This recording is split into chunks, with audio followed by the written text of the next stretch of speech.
Good day, everyone. Welcome back to the Doc of Detox Show. I'm Dr. Darrell Wolfe, and today's show is 5G Toxicity with Dr. Magda Havas and Sheena Symington. I'm very excited to have both of these lovely ladies as my guests today.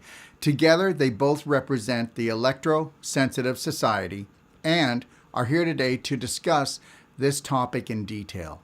Sheena is the director of the organization, and she has a background in biological environmental sciences and has been researching chemical and electromagnetic pollutants and their effects on natural and human ecosystems for many years.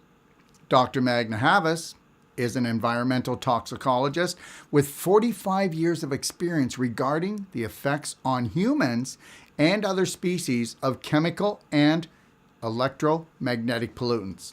Now, before I bring on these two lovely ladies, I would just like to say something, okay? And that is, that it is a revolutionary, life-changing fact the day that you wake up, and you realize that you are an electromagnetic light energy being.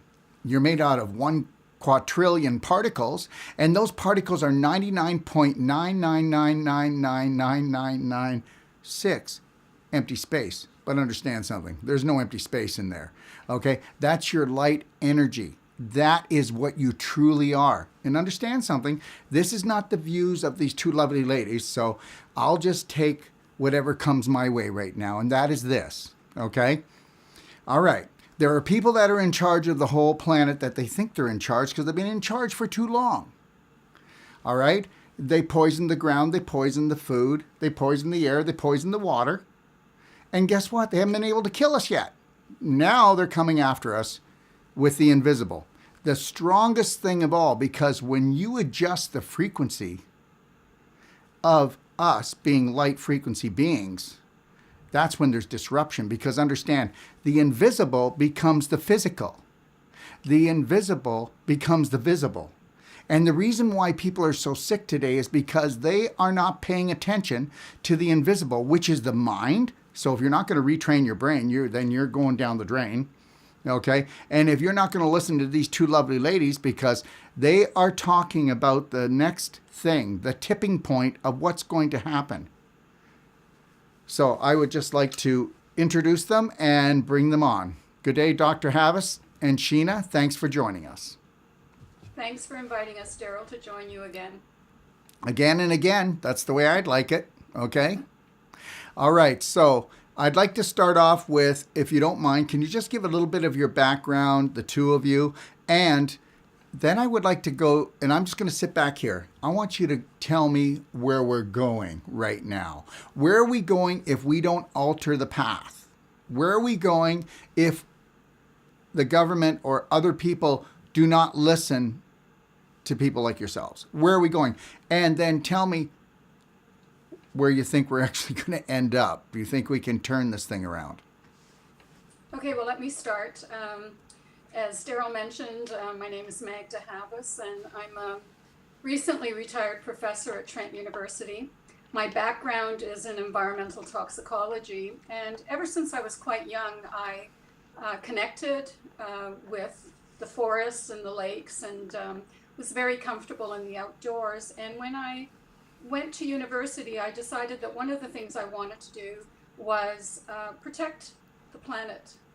And I thought one of the best ways I could do that was to actually look at different types of environmental pollutants and hopefully have policy established that would, provide cleaner water, cleaner air, and allow the organisms just to enjoy this absolutely remarkable planet that we're on. And so, ever since I was quite young, that's what I wanted to do. I started with chemical pollutants in the environment. I did a lot of work on acid rain, for example, and metal toxicity. And then about 20 years ago now, or 25 years ago now, I shifted to electromagnetic energy.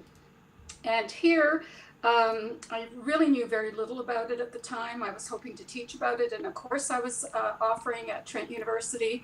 And the more I learned, the more concerned I became, and the more fascinated I became Dr. Wolfe mentioned that we're electromagnetic beings, and that's one of the messages that I've learned in this quest to understand what is going on.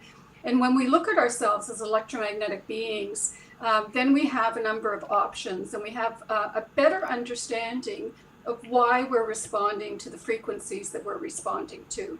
And so currently what I'm trying to do is determine how to assess electro-hypersensitivity and how to help inform doctors about this so that they can do a better job treating their patients.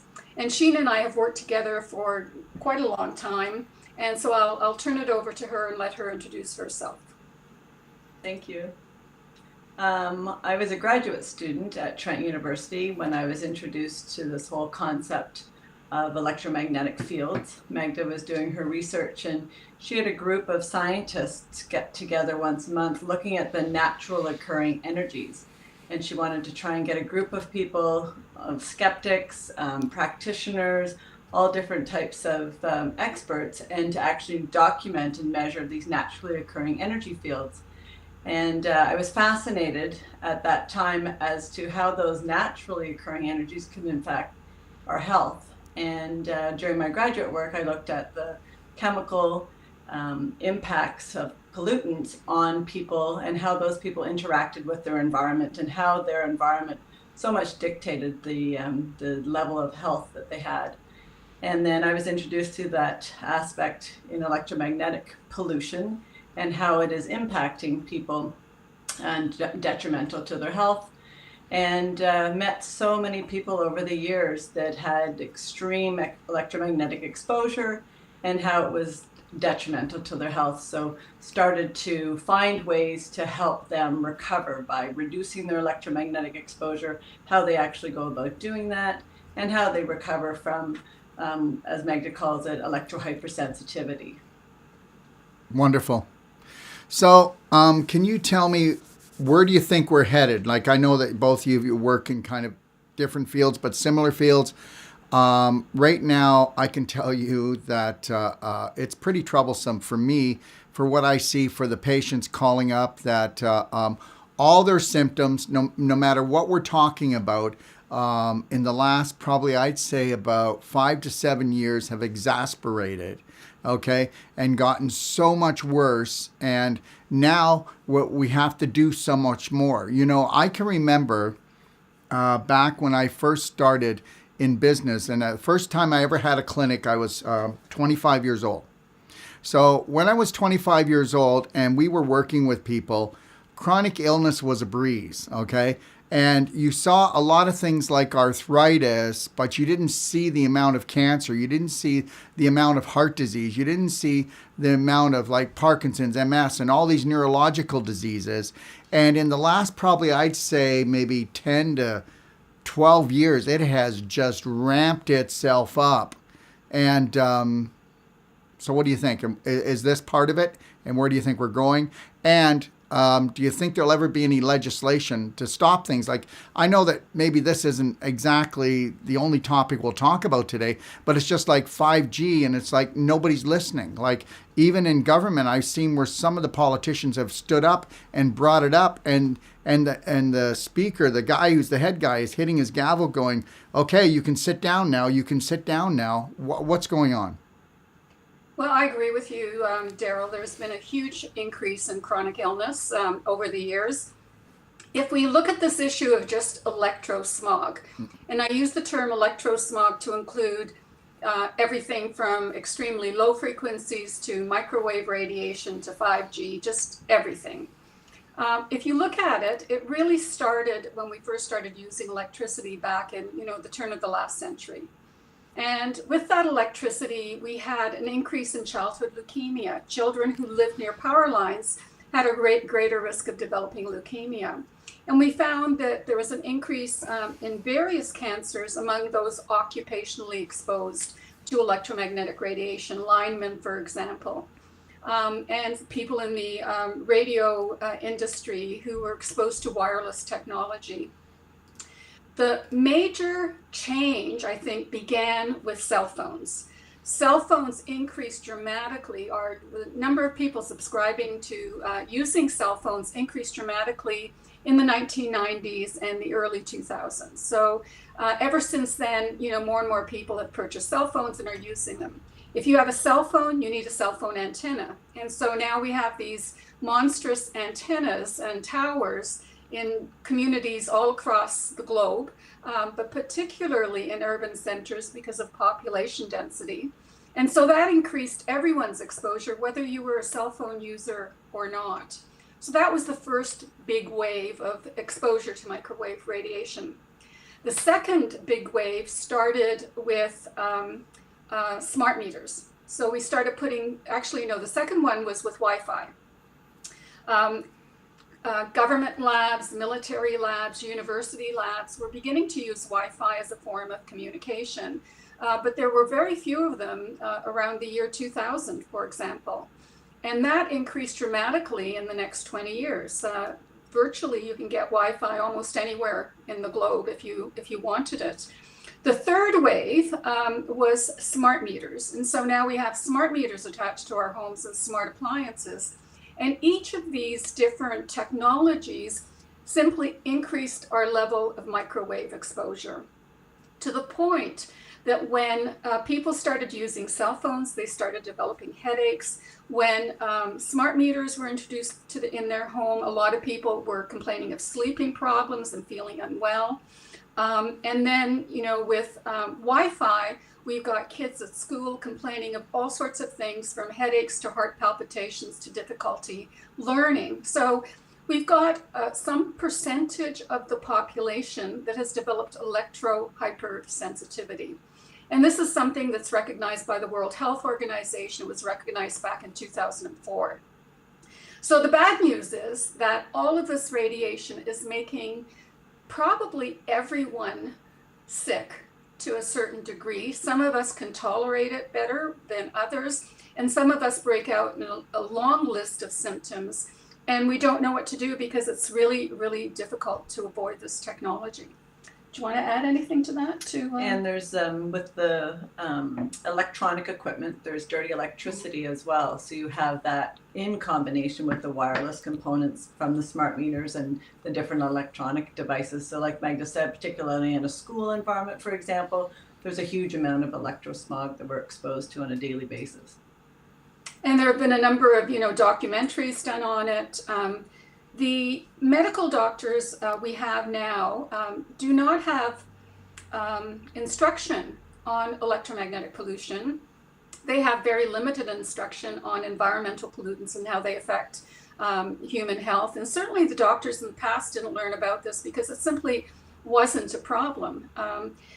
Now you asked, where are we going? Well, we're heading very, very quickly with this 5G race to add yet another layer of microwave radiation and millimeter waves. So what 5G brings with it is a lot of the same things we had with the fourth generation technology, plus millimeter waves, which are very tiny waves at very high frequency. And there have been no long-term studies that I'm familiar with on how this new technology, this new frequency, would affect living organisms. And in my mind, that's simply irresponsible of the government to allow for the entire planet to be exposed to this radiation without knowing how potentially harmful it is. So I'm deeply, deeply concerned with the way where we are headed, but I'm also very positive that eventually we will have policy that will protect all of us. And the sooner that comes, the better. Okay, and you know what? I agree with you, but it's not going... Why is it that... Okay, first of all, this is a corporate world. Money before people. And there will be a lot of children that are hurt and a lot of elderly that are hurt, because those are the two brackets that I think are going to be hurt the most. And we're not even talking about hurt. We're talking about lives lost. We're not talking about 10 people, 100 people. We're talking about thousands. And the reality is it doesn't matter how much we talk and we scream. They're going to put this off as long as they can until, until you know what's going to happen. But the reality is this, Why is it? Why is it? You gotta, maybe you ladies, you don't have to answer this, but why is it that we will hurt each other so much, or we will allow our government to roll over on top of us because of corporations, okay? And then we just sit on the couch and we do nothing. Listen, everybody out there that you have children, if you send those children to school, between the 5G, between the Wi-Fi, between the blue light, okay, and everything else that they're going to do, your kids, I wouldn't be sending my kids to school, but that's my thing. But the reality is here, what about the children? And there is another agenda, and that's not what this show's about. So what I'd like to go on to is, what is the electrosensitive society? What is that all about? And if I was in trouble and I thought I had these conditions, where am I going to go? It's a good question. The Electrosensitive Society is a organization that is familiar with electrohypersensitivity, and its real focus is helping those who find themselves thinking that they're electrohypersensitive, or they have a loved one who's electrohypersensitive, and finding them a doctor or a naturopath that is familiar with that type of disability, and finding them medical help. One thing that I do at the Electrosensitive Society is I speak to employers who have employees that are electrohypersensitive and how we would accommodate them. I help in a school environment for a college or university student that's electrohypersensitive. So when I say that, I mean they're completely debilitated by these wireless technologies, these electrosmog. They have a whole range of symptoms, like Magda was saying, from brain fog to inability to concentrate, to headaches, skin disorders, heart palpitations. There's a huge range of symptoms. And just like any kind of sensitivity, sometimes these symptoms are immediate and long lasting. Sometimes they're delayed. Sometimes there's a latency as to the onset of symptoms. So sometimes it's really difficult to understand that that is what is going on. So for many, many people, it takes them a while to figure it out that they are electrohypersensitive. Another thing that's very critical is, like you were saying, there's nowhere for these people to go to not be exposed. So what I would really love is utilizing this technology in a wired fashion. So instead of relying completely for the 5G, for example, on wireless technologies, using fiber optics and using wires. So it's not the what, it's the how. So yes, we're going to have access to internet and access to different types of technologies, but use it in the safest way possible, in which case we wire the schools, we wire our home offices.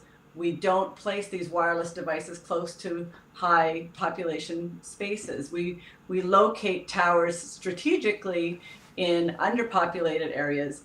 And I'd love to work with the telecom industry and say, okay, we have these underserviced areas. Let's maintain these underserviced areas so then people who choose to live in a low electrosmog environment have the option, and people who are forced to live in a low electromagnetic environment because they're electrohypersensitive have somewhere to go.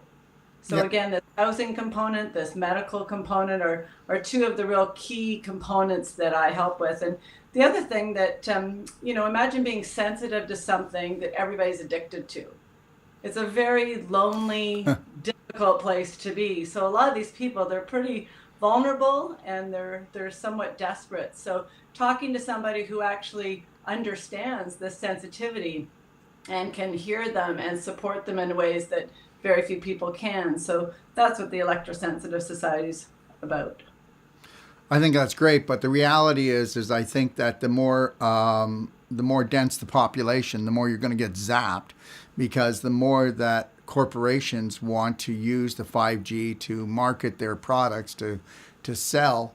And I think that you have to go rural if you want to really cut down on that, and you have to find different technologies that actually create a positive field that don't wipe out the other field, but actually negate the negative symptoms that other field would actually create. And that's something that I've been doing for years, is studying that and really trying to get into that, because it's like this. What I'm doing is what I'm doing, but until I really stop working with all this equipment and doing these things, I need to have things to protect me as much as possible.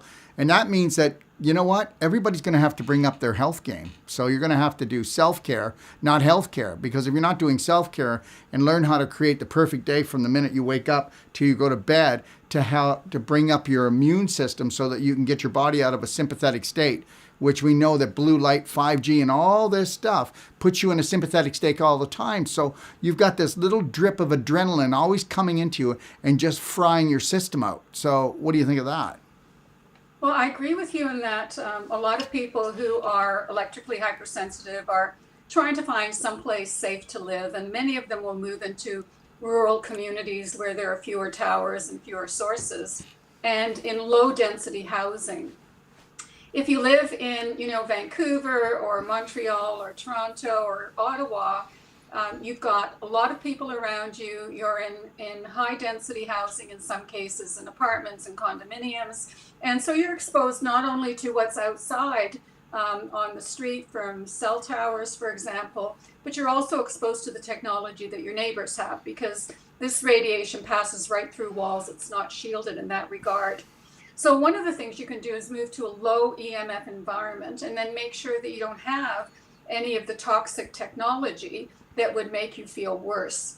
Another thing you can do is that there are products available now to shield the radiation. We've tested a number of them and they really do seem to work. There's material you can buy to shield your bed, for example, so you can get a good night's sleep. There's film you can put on your windows, and there's paint you can put on your walls, which is something that we can talk about that has some negative consequences. So there are ways for people to shield themselves as well. Excellent. I'd love to talk about all the things that you know that they can shield, or how to cut back on things. But what I want to talk about today is I want to talk about, too, if you don't mind, the children. I want to know if I had a child that was hypersensitive, or even if they weren't hypersensitive, how can I make a home a healthy zone for them? Things like that. Yep. I think one of the things you do is you get a meter, a little RF meter, because you don't know what your environment is, the exposure in your environment, unless you measure it. And there's a couple of small handheld meters that I actually have listed on the Electrosensitive Society website to just document what your environment is, because then you can really minimize it, like Magda was saying, and eliminate anything wireless in your house. So there are little wearables that are wireless. There are the larger items like Wi-Fi routers, smart meters, cordless telephones, your cell phones, but there are also now lights that have an RF component, always waiting for your cell phone to turn it on or off. So avoiding any of those smart functions within your home. And there's 12 tips to electromagnetic hygiene, really focusing on your bedroom and really focusing on your office environment. So you can't control everything beyond your home, but you really have control over that bedroom and that sleeping environment. Like, your immune system works well when you're sleeping and repairing any damage that was done during the day. So it's critical to create that sanctuary, that sleeping environment, that bedroom sanctuary of absolutely no wireless devices, turning the power off if you can to that bedroom to cut the electric fields and the magnetic fields, filtering out the dirty electricity. So there's so much to do that you can control in that home environment. And like Magda was saying, I've even been able to accommodate people with electrohypersensitivity in a hospital environment and in a school environment. They have those very thick concrete walls, so it actually really blocks out the wireless signals. So again, depends on what type of building materials that you use. So even when you are in a fairly high exposure situation, depending on the materials that you use, depending on the products that you use, you really can minimize it. Years ago, I guess 10 years ago, when I would measure places in Toronto, I really could eliminate electrosmog exposure. Now it's harder, but you really can reduce it significantly. And a lot of the time, the biggest culprits are things that you actually are bringing into your home. They're internal sources rather than the external sources. So you eliminate all the internal sources and then remediate, like Magda said, block and shield those external sources. So there really is a huge amount that you can do, and knowing how to do that is important. So I can go to your website and it'll tell me everything I need to do? Well, there's 12 tips to electromagnetic hygienes. There's Okay. building biologists who come into your home because some people want the meters in their hands. They want to know exactly what they're exposed to and what they're not exposed to. Other people would rather have somebody come into their homes to measure it. So a building biologist, somebody who's specifically trained to measure electric fields, magnetic fields, dirty electricity, and radio frequency radiation. So, you know, there are options. Some people like to do it themselves. The 12 tips to electromagnetic hygiene doesn't cost anything. It just tells you what might be the sources and how to eliminate them. Really important to focus on your home environment, especially at your desk. A lot of us are working from home, so making sure that you have that Ethernet connection, that wired connection on your computer, turning the Wi-Fi off on your computer. You can actually tether your cell phone and use your cell phone completely wired with no radio frequency radiation at all. And I have a little video on my Electrosensitive Society website on how to do that. Because, you know, people that have children, they specifically have apps that are only used by a mobile device. So you want to have your teenager only use a wired device. Well, they want to Snapchat and do these different things that only are able on a mobile device. So you can wire those. You can Ethernet cable wire them into an Ethernet connection, or you can attach them to your computer completely wired with no radio frequency radiation whatsoever. So there are many, many options that people need to know about, because there's many ways to reduce your exposure. And one of the things we recommend is that people purchase a very inexpensive meter. There are two here that we recommend. They're both about $200 or $250. And you can see we're in my home office and there's no radiation here. So even though I'm living in a suburban environment in Peterborough, which is a fairly large city, my home environment is clean. Now, if I turn on, can you turn on Wi-Fi in your computer? If we turn on Wi-Fi, and maybe I can do it up here. Oh, I'll get it. will you get it? Mm-hmm. Okay, if we turn on Wi-Fi on one of our computers, you'll see that this meter should actually respond quite quickly. And that's the same for a cell phone or for a cordless phone. The worst thing that you can have in your home is actually a cordless phone or Wi-Fi on all the time. They radiate whether you're using the phone or not. So they're probably the two worst things. And if you happen to have a baby monitor, unfortunately, they do the same thing. And you can see here that you can even hear it. I don't know if you can hear this that well. Yours isn't doing too much. Yeah, I can hear it. Can you hear it? Yeah. Okay, so you can see here just by turning on her Sheena's computer, and here too we've got another meter that should measure it as well. It's not very high. What about Bluetooth? Mm-hmm. So Yep. she's turned on. Yeah. You can see how it's going up and down, and they both make a sound. And you know, it'll go on and off depending on whether there's a signal coming through. And most people are living with these meters in the red.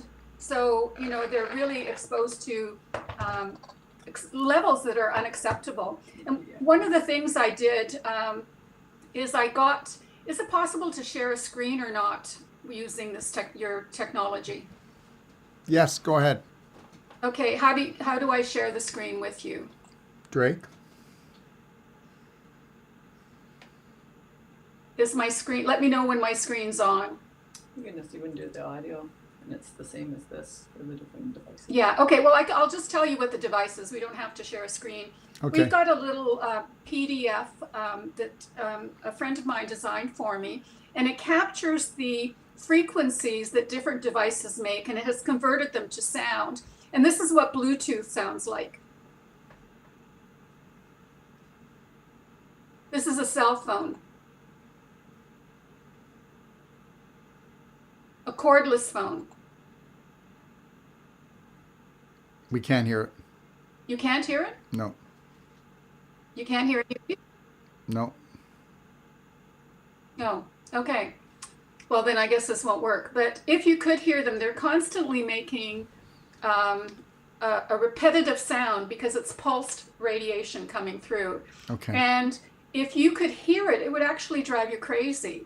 So the fact that you can't hear it, but it's still driving your body, the cells in your body crazy, And that's why we're having all of this chronic illness, the neurological disorders you mentioned, the cancers, the reproductive problems. When you mentioned the two populations that are severely affected, the very young and the elderly, I would put those of reproductive age in there as well, because they're having a hard time having babies. The sperm are unhealthy. Women have miscarriages, and then there are developmental problems in the offspring as well that turn up around the age of 6, where we have symptoms of ADD and ADHD being really prominent among this younger group of people. And that wasn't present when you were 25 years old either, when you were, beginning your medical practice. So a lot has changed, and it's really affecting us in a very negative way. Yeah, I hardly ever heard of anybody that said, well, we're having trouble having children. That was a rarity. And now it's just like a pandemic. And understand something, everybody knows I'm kind of not a conspiracy guy, but the reality is, if you really want to take a look around, you hear about all this population reduction, and don't tell me that this isn't an offspring to help that happen. But the reality is people are going to really have to learn how to protect themselves if they want to have family and if they want to have a healthy family. Everybody, when you're listening to the show right now, make sure that you're writing your questions down or sending them in. You can send them in on Facebook right now, or on YouTube, or on Intercom at docofdetox.com, or you can send them in live tomorrow at 3 p.m. Pacific Standard Time, when these lovely ladies are going to answer your questions. Go ahead, Magda. Well, that's basically what I wanted to say, is that this radiation is really very dangerous to probably 99% of the population. We believe, you mentioned that you thought thousands of people were electrically hypersensitive. Actually, it's in the millions. In Canada, about a third of the population has mild to moderate sensitivity. And with a population of over 30 million, we're talking about 10 million people. In the United States, you multiply that by another 10. So you've got about 100 million people in the United States who have mild to moderate sensitivity. These are the individuals that go to work, they come home and they've got headaches, they're sick by the end of the Friday work week, they can just barely tolerate their health. They sleep all weekend because they're so exhausted, because they haven't been sleeping well during the week, and then they go back to another day of work. Well, these people are getting fried. Their adrenaline is flowing through their body. They're on high stress, fight or flight almost all the time. And that's one of the reasons it's so difficult for them to sleep and then to become parasympathetic and heal. So what we're experiencing now is a very large population that basically doesn't realize they're reacting to this radiation in their home. We have another subgroup, and this is probably 3 to 5% of the population, that are so severely affected that they contact Sheena and people who are helping people with electrohypersensitivity, because they no longer have a choice. They can no longer go to work. They can no longer go to school. They can no longer drive to a large city, because it takes them, days in order to recover if their sensitivity is severe enough. So the reason I think that ultimately we are going to win in the end is because the telecom industry can't sell to dead people. So they have to keep us alive. And if we're going to be really, really sick, we're not going to be using this technology. And more of us are trying to avoid it on a regular basis. The good news is there's so much we can do to put this radiation on a wire and hence not be exposed. So if we took 90% of this radiation, put it onto wires, we wouldn't be experiencing the problems we have. The only thing that needs to be wireless are things that are mobile. So your cell phone needs to be wireless, but your smart meter doesn't. It's never going to move. It's always going to be on the side of your house. So let's put that radiation on a wire so that we're not being adversely affected. If we did this with all of the products we have, and if the government supported this move, we would be enjoying all the benefits of this technology with none of the harmful consequences. Yeah. So can we talk about smart appliances? How can I not buy a smart appliance? Almost everything is got to be smart this, smart that. Well, I had a friend of mine who purchased a freezer, And he was electrically sensitive, and he measured the radiation in his home. And he realized one day that he wasn't feeling well, and he was trying to figure out why not. So he knew it was something that was sending out microwave frequencies. So he took out his meter, went around the house, and found that the freezer that he had just purchased was a smart freezer. And so every few seconds it would send a message to the smart meter, and his smart meter wasn't set up yet to listen to that message. So this is a totally useless form of radiation that is now inundating homes, because a lot of the new appliances, refrigerators, stoves, washing machines, dishwashers, all have the smart technology embedded in them. And they're trying to communicate with a smart meter. Now, one of the things he wanted to do, he's an electrician, and he contacted the company that sold him the freezer, and he said, "Can I disconnect it?" And they said, "No, as soon as you disconnect the radio frequency chip in that device, the warranty's gone." So we're being forced to purchase new technology appliances for our home once they, the ones we have are no longer functioning. And we can't get anything without this smart meter, smart chip in it, trying to communicate with a smart meter, many of which aren't yet ready to listen to that message. Well, yeah, I don't know if we're forced to poison ourselves, but if I buy one, I'm just going to unhook it anyways, so you got to really think about it, people. You got to put yourself first. You got to think about your life. You got to think about your health. Most people don't do that. And I know this, but Magda, I think you can actually say that people are getting dumbed down. I mean, people can hardly think anymore. With all the chemicals in the food, the chemicals in the water, this, and now this invisible chemical thing. That's why people are going, "Oh, I forgot my keys. Oh, I forgot this. Oh, I can't remember this."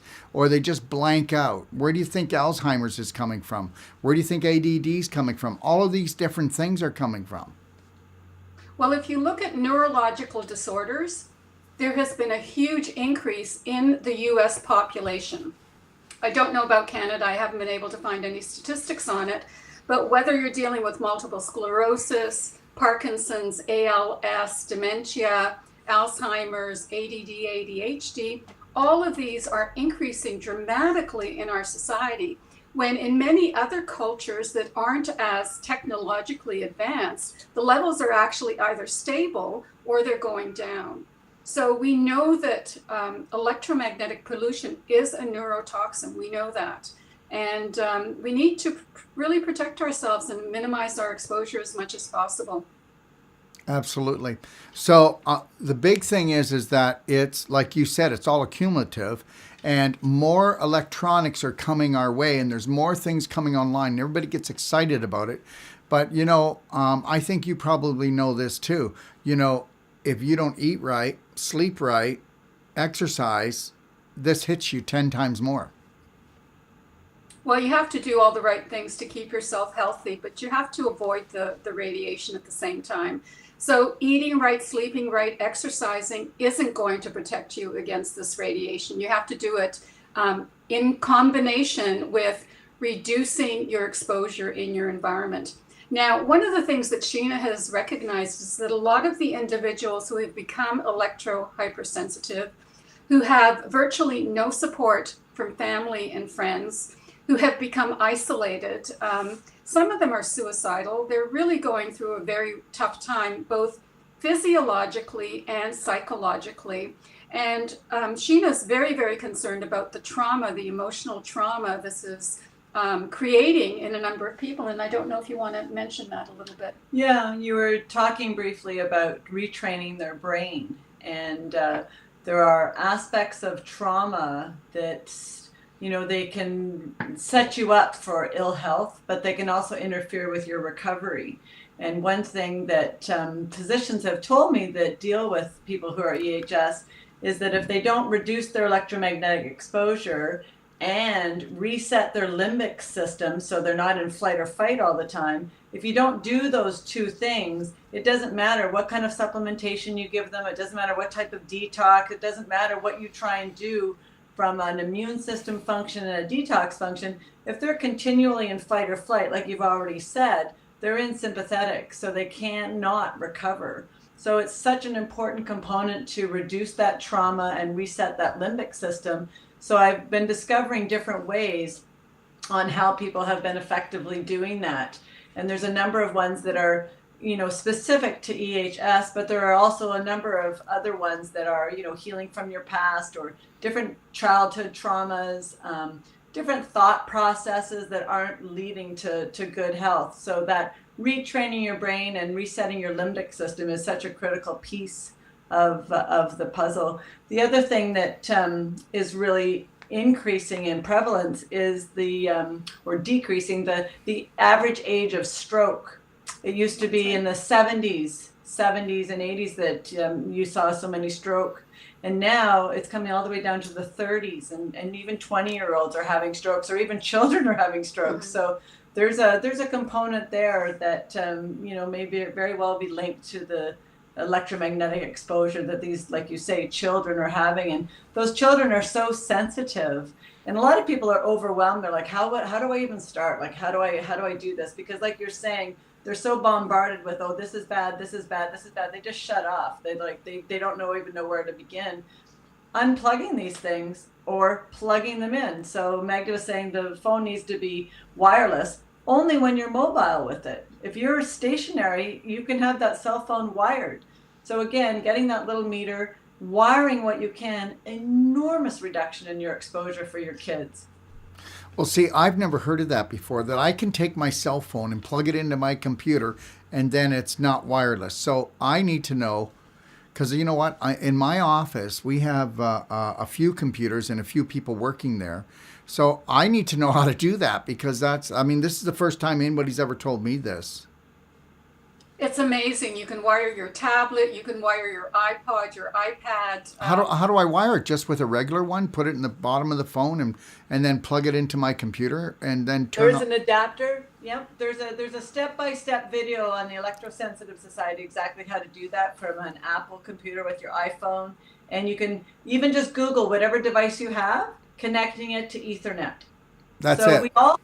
We all have the wired technology comes to our houses. That's how it comes there. Like it's almost always in a wired form. So what people need to do then within their home, they need to continue that wired distribution of that Ethernet connection. So there's a broadband over power line. If you need Ethernet connection in all of your homes, you can turn the electrical wiring of your house into an Ethernet connection by using these little adapters. So again, there are so many ways that you can eliminate your wireless exposure, but still have 100% access to technology. Like Magda was showing you in her home office, she's hooked up to everything. She has full fiber optic capabilities, but absolutely no wireless. So there are actual full communities that have fiber optic wiring. And those are those communities that we should really be establishing as low electromagnetic options for people, because there are full communities that have gone full fiber optics, and the only wireless component is actually within the people's homes, which they have control over. So I can go to your website and then I can take a look and I can order for everybody who works here to make sure they have to plug in their phone if they're going to use it, and they have to plug it into a computer. And that's the rule in my office. And that's going to be the rule in my office because, everybody, you need to wake up to this. Now, Sheena, how can we help to support you, your organization? You're probably not funded by anybody, are you? Or are you? How do you get support? The Electromagnetic Safety Alliance, they have a project for supporting the Electrosensitive Society. It's a U.S. Organization, and you can donate to them to support the Electrosensitive Society. Nonprofit, and a tax receipt in the U.S. for that. It's a really good question, because right now there are so many people that are on disability that are struggling so much. They end up living in their vehicles. It's really difficult to do that in winter in Canada. These people are absolutely desperate, and there's very, very little. So they can't go to the shelters. They can't go to places that everybody else would go to because everybody's on their phones and tablets. So they don't have the same support. So we really need to help these people with housing, medical help, and just general support. So through the Electromagnetic Safety Alliance, you can donate to the Electrosensitive Society through them. That's really a shame. That's really a shame. So yeah, let's all donate, everyone. And you know what? We better donate, because guess what? Here's the reality, and I'm sorry, ladies, and I hope this doesn't tweak you at all, but there's the reality is this. There was no money a year ago for nothing in Canada or for United States to help anybody out that's suffering. But now we got this COVID, and guess what? We have all the money in the world, and everybody who wants to stay home can stay home, right? But there was no money before. So all I want to say is this, is that, you know what? Everybody better wake up, and you better start protecting yourself on a personal level, and then grow out to your family, and then grow out to your community, and then let's grow as a nation. And then it's really come together, because there's a real toxic poison, okay, at the very top. And you know what? They don't care about people. They don't. So that's all I want to say. I know I'm ranting a little bit, but here's the deal. If we don't give to these nonprofits, okay, these are your brothers, your sisters, everybody's suffering, all right? So we need to stand up and be heard.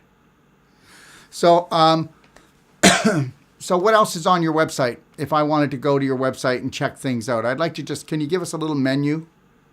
Sure. There is places of where to get people to help you measure your environment. So building biologists, different areas in the States and in Canada, internationally, but the North American focus.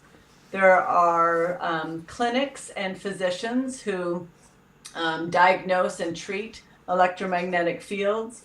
One thing that we've been focusing on is there's so few options for people to live in a low EMF place.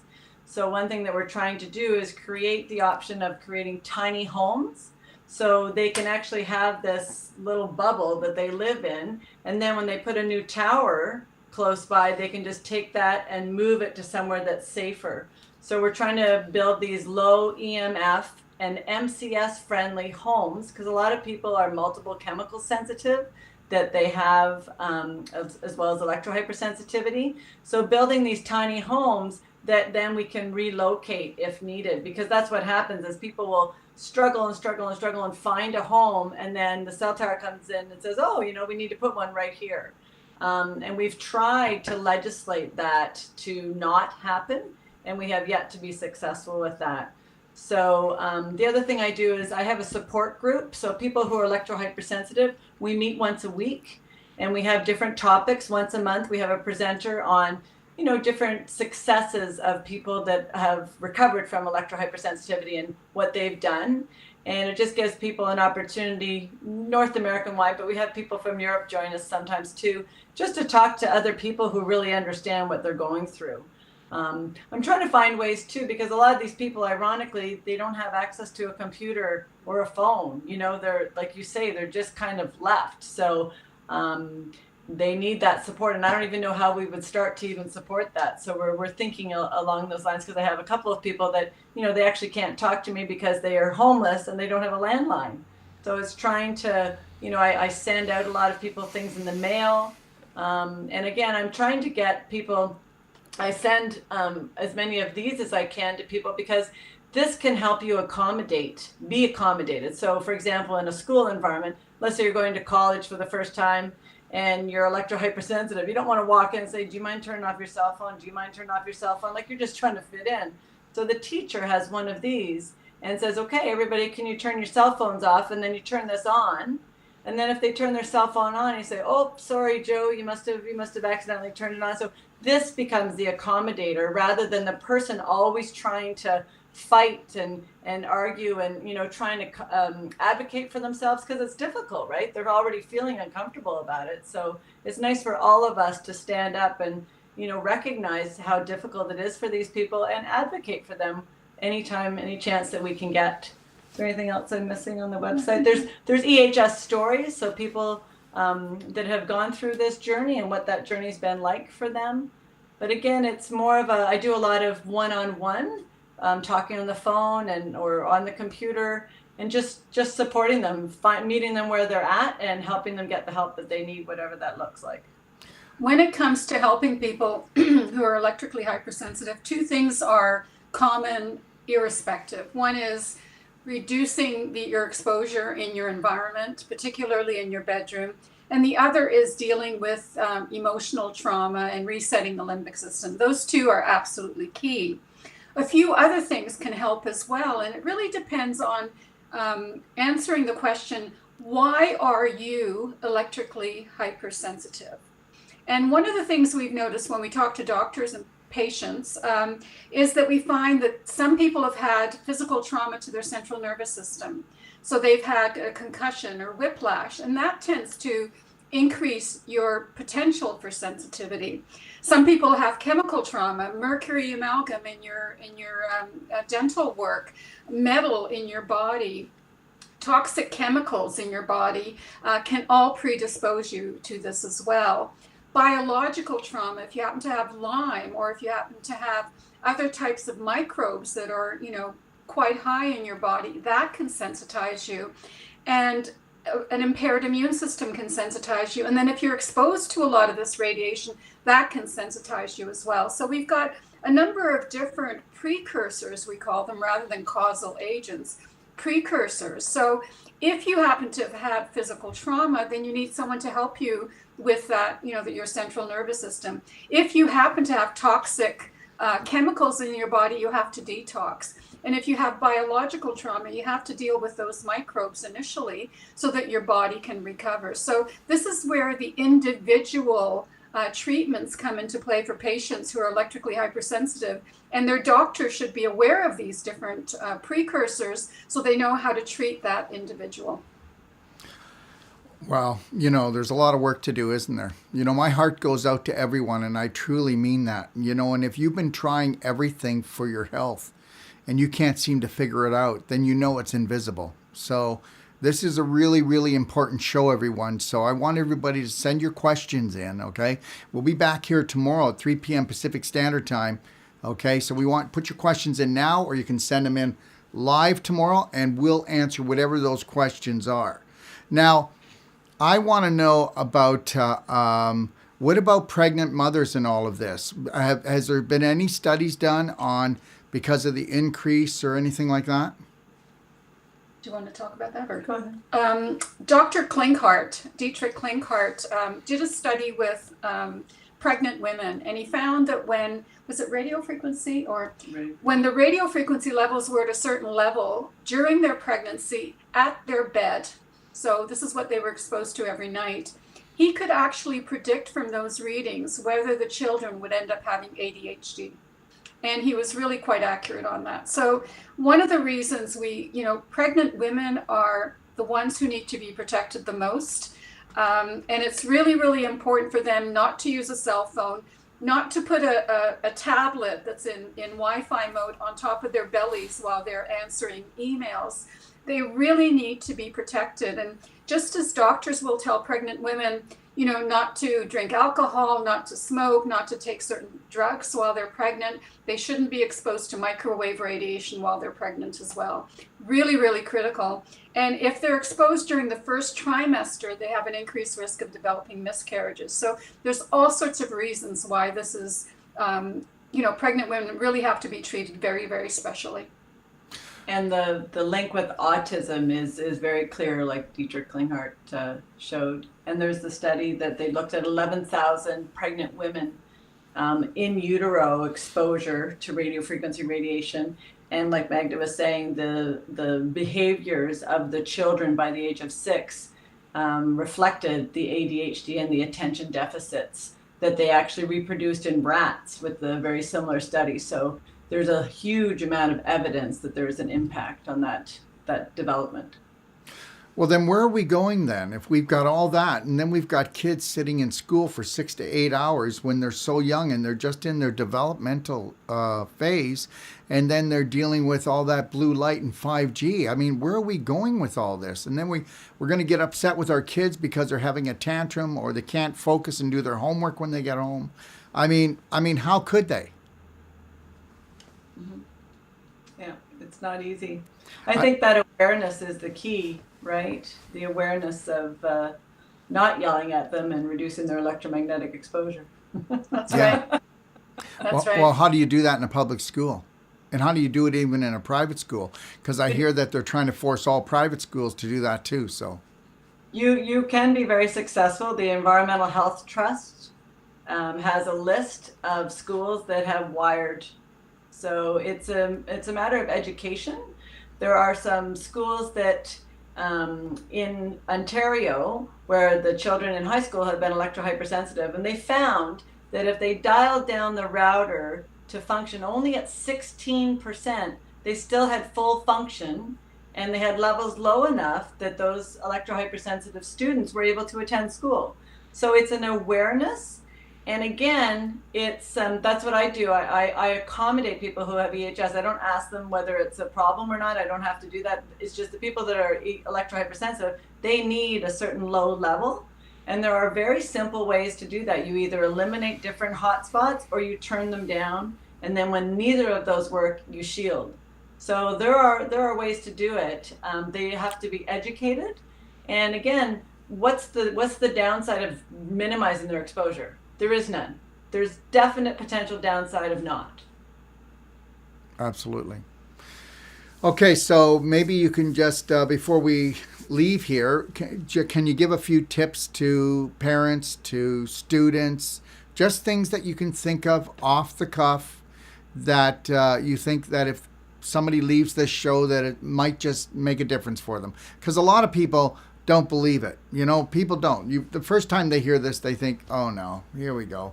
So the reality is what could people do, even if they don't have a monitor? What can they do to start doing things to maybe see if, wow, I do feel a little bit brighter. I do feel better. Yeah, my headaches have reduced. Yeah. Get rid of your Wi-Fi router and make it wired. If it's absolutely impossible, put it on a timer so it goes off at night, so you're at least sleeping in a low, no Wi-Fi environment. Distance is always your friend. So setting that phone down, talking on speakerphone, not holding it to your head, text instead of talk, wire it wherever you can. And those simple things, getting rid of the cordless telephone, if anybody still has them, because they're like a little mini cell tower in your homes, and increasing your distance and minimizing your use. You know, that digital detox, I have a number of spas and restaurants and hotels interested in offering digital detox, so getting rid of everything wireless for a whole week. So there's really easy ways of eliminating it. Very good. Do you think that maybe you can show us some of those maybe adapters tomorrow? Just show them to people and maybe show what attaches to a phone to attach to the computer? I will.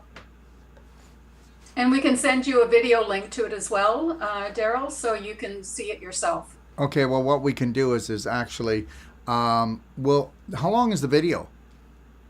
2 minutes, 3 minutes? It's not Okay. even 5 seconds. What? Oh, really? The video's 5 seconds. 45. 45 seconds. Okay, so guess what? Can you send that over to me, and we'll get it from you today, and then we'll play it on the show tomorrow before we start the show. Sounds good. Sounds good. And if there's any other videos that you would like us to splice in, we could splice those in, couldn't we? And so if you've got any short videos that could kind of, you know, a picture tells 1,000 words kind of thing, I'd really love it because, you know, we got a lot of really beautiful, caring viewers, and they deserve the best. And you girls are not girls, but you women are definitely giving them the best. You can call me a girl anytime you want. Okay, I'd love to do that. I just don't, you know, yeah. You girls. Okay, all right. So what would you like to leave everybody with, Magda? Well, you know, I'm very optimistic. We are going to resolve this issue. We resolved asbestos, we resolved lead, we resolved DDT. We're going to win on this one too. But the sooner the better for most of us.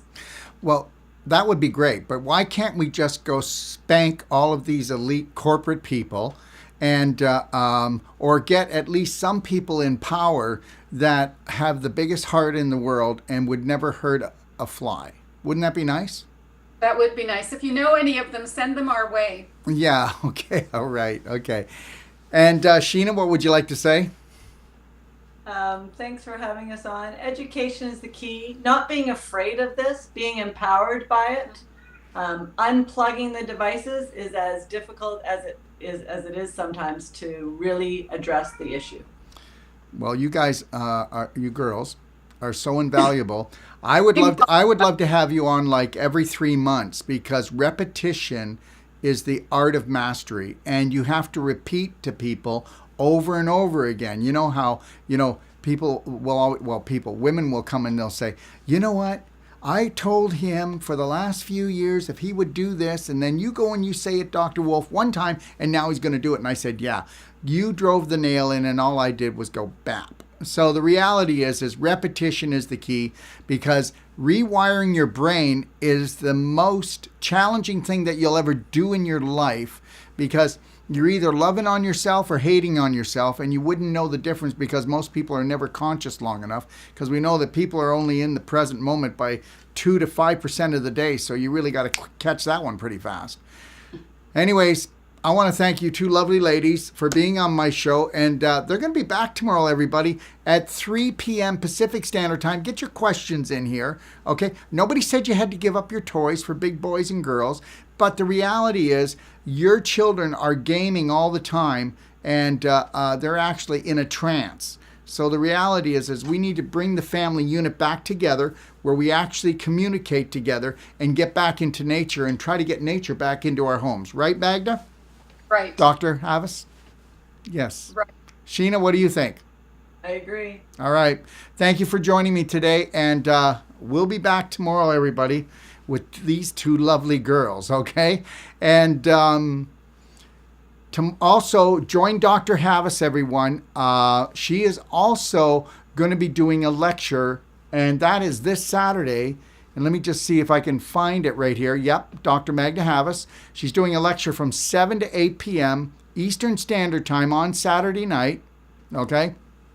And that will be, if you want to watch this lecture, all you got to do is go to Turning Point, okay? Turning Point 2020, that's 2020.online. And then all you got to do is give a $5 donation to the World Organization of Natural Medicine, and you're going to get to watch her do this unbelievable lecture, okay?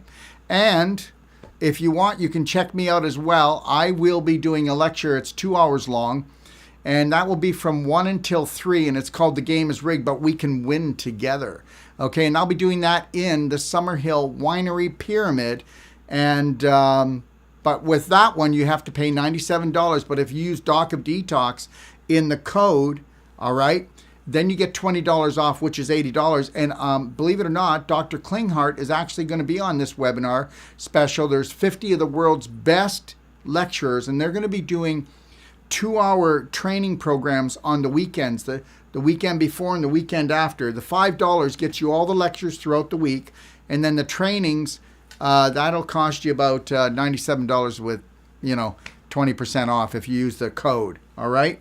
And the next lecture I'll be doing will be where this is the $5 one, if that's all you want to spend, 6 to 7 o'clock, and it's where the mind goes, the body must follow. And the last lecture I'll be doing, it's I'm going to be talking for about 20 minutes about Ixtapa, and it's our new World Healing and Training Center, and it's in Ixtapa, Mexico. And as soon as we get over the COVID, the little sneeze we have, then I'm going to be going there and setting up this big training center. It's a 220 condos, and we're going to be bringing in practitioners and trainers, the best of the best from all over the world, to do trainings for you at the best price we can get, so that you can unleash the practitioner from within, okay? And everybody, just know that, you know what? Do your homework, become your own practitioner, okay? There's a genius inside of all of us, but first we need some common sense. So don't forget, join me tomorrow. And also know this, not this Monday, but a week from this coming Monday, I'm going to be going over all the things that I would do to help to bring up my immune system so that I could protect myself against Wi-Fi, blue light, 5G. I'll say, okay, and that'll be a week from this coming Monday on my Monday's live Q&A. All right? Again, I want to thank everybody. Remember that if you want to download any of our shows, you can download the audios at iTunes, Spotify, SoundCloud. And today's show and tomorrow's show will be time-stamped and put up on YouTube. So if you want to get to a specific thing that Dr. Magda Havas has talked about or Sheena has talked about, then you can go directly there, okay? I just want to thank you for joining me and understand something, okay? We all have the power to heal, but first, we got to wake up. God bless.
If you're looking for life-saving and life-changing information, well, you've come to the right place. Don't forget to click and subscribe. Stay connected.